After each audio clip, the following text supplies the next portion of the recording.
మీరు కొట్లాడినప్పుడు, మీరు సమావేశాలు పెట్టినప్పుడు, మీరు ఎక్కడికైనా వెళ్ళాలనుకున్నప్పుడు ఈ సమావేశాన్ని ఏ విధంగా విజయవంతం చేయాలనుకున్నప్పుడు మిత్రులు కృష్ణ మాదిగ గారు, సతీష్ మాదిగ గారు ఎవరు నా దగ్గరకు వచ్చినా కాదనకుండా అండగా నిలబడి మీ న్యాయమైన హక్కును సాధించడానికి ముందు నుంచి మీతో పాటు నడిచిన తెలంగాణ రాష్ట్రం సాధన ఈ సమస్యకు పరిష్కారం చూపిస్తుంది అనుకొని శాసనసభలో వాయిదా తీర్మానాన్ని ప్రవేశపెట్టి ప్రభుత్వం ఈ వాయిదా తీర్మానాన్ని చర్చకు పెట్టి ఏకగ్రీవ తీర్మానం చేసి మాదిగ ఉపకులాల వర్గీకరణను కేంద్ర ప్రభుత్వం పరిష్కరించి చట్టబద్ధత చెయ్యాలి అని శాసనసభలో తీర్మానాన్ని ప్రవేశపెట్టినప్పుడు ఆనాటి పాలకులు మిత్రులు సండ్ర వెంకటవీరయ్య, సంపత్ కుమార్తో పాటు సభలో నుంచి నన్ను బయటికి గెంటివేయడం జరిగింది. సంపత్ కుమార్కు సండ్ర వెంకటవీరయ్యకు పేగుబంధం ఉండొచ్చు, లేదా ఈ సమస్యను పరిష్కరిస్తే ఆ కుటుంబాలకు ప్రయోజనం ఉండొచ్చు. మరి మీరెందుకు మాకు అండగా నిలబడ్డారని మీరు ఆలోచన చేయొచ్చు. మీరు అనుకోవచ్చు, రేవంత్ రెడ్డి గారు మరి ఎందుకు వాళ్ళిద్దరితో పాటు గెంటివేయబడ్డాడు అని. ఈ సందర్భంగా ఒక్క మాట చెప్పదలుచుకున్న, చాలా మందికి మహాభారతం తెలుసు. మహాభారతంలో ఒక్కొక్కరిది ఒక వీరోచితమైన గాథ, ఒక్కొక్కరిది ఒక గొప్ప త్యాగం. అందులో చాలా మందికి అర్జునుడు, కృష్ణుడు నచ్చొచ్చు.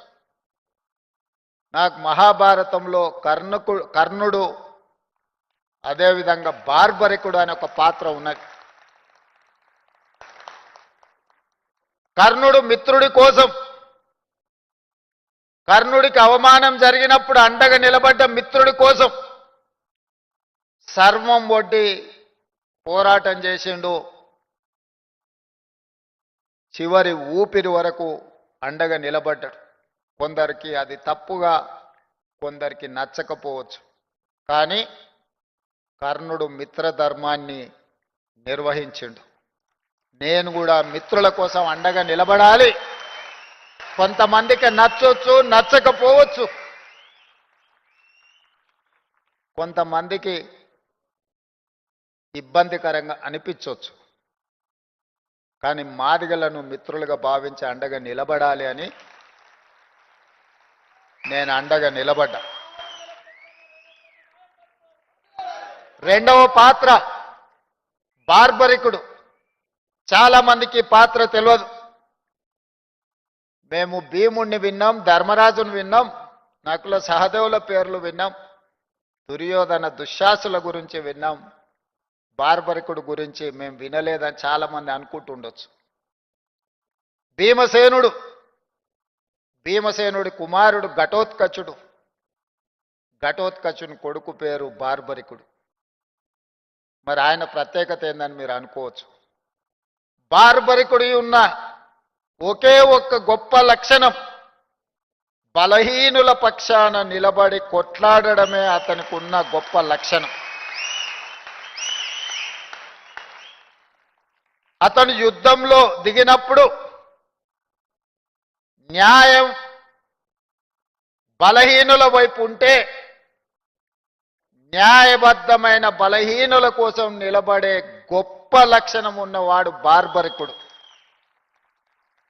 ఈ వర్గీకరణలో కూడా న్యాయం మీ పక్కన ఉంది, మీరు బలహీనులు కాబట్టే మీ పక్కన నిలబడి కొట్లాడాలి అని. ఇక నేను కూడా మీ పక్కన నిలబడకపోతే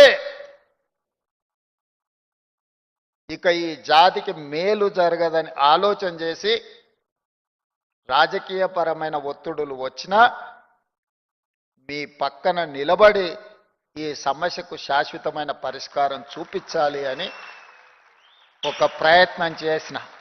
ఆ ప్రయత్నంలో పెద్దలు ఉత్తమ్ కుమార్ రెడ్డి గారు, దామోదర్ రాజనరసింహ గారు, డాక్టర్ మల్లు రవి గారు, సీతక్క గారు, శ్రీధర్ బాబు గారు, కమిషన్ చైర్పర్సన్ షమీం అఖ్తర్ గారు, చాలామంది అధికారులు, చాలామంది వాళ్ళదైన పాత్ర వాళ్ళు పోషించిండ్రు, సమయస్ఫూర్తితో వ్యవహరించిండ్రు.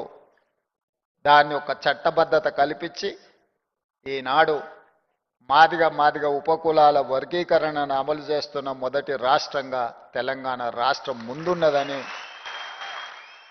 ఇక్కడ నిలబడి మాట్లాడడానికి నాకు చాలా సంతోషం కలిగిస్తున్నది. సుప్రీంకోర్టు ఆదేశాల తర్వాత ఈ దేశంలో మొట్టమొదటి శాసనసభలో మనమే ప్రకటన చేసుకున్నాం. ఈ దేశంలో మొట్టమొదటి రాష్ట్రం మాదిగ ఉపకులాల వర్గీకరణను అమలు చేసి దేశానికి ఆదర్శంగా నిలబడ్డాం.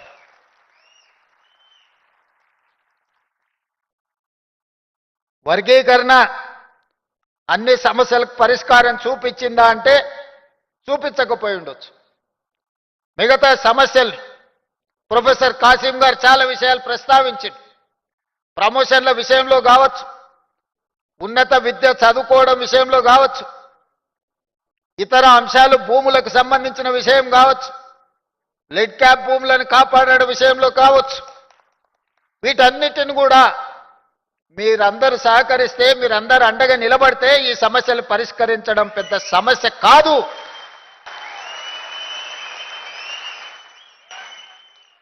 ముందుకు నేను వెళ్ళి సమస్యను పరిష్కరించడానికి ప్రయత్నం చేస్తున్నప్పుడు వెనక నుండి జరిగే దాడిని మీరు అడ్డుకోగలిగితే ఈ సమస్యకు పరిష్కారం దొరుకుతుంది.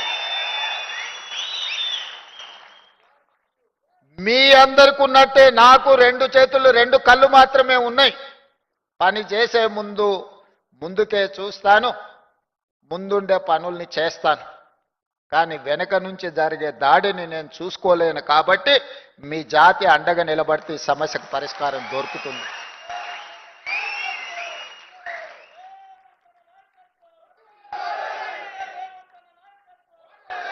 ఏదో ఒక్క రోజు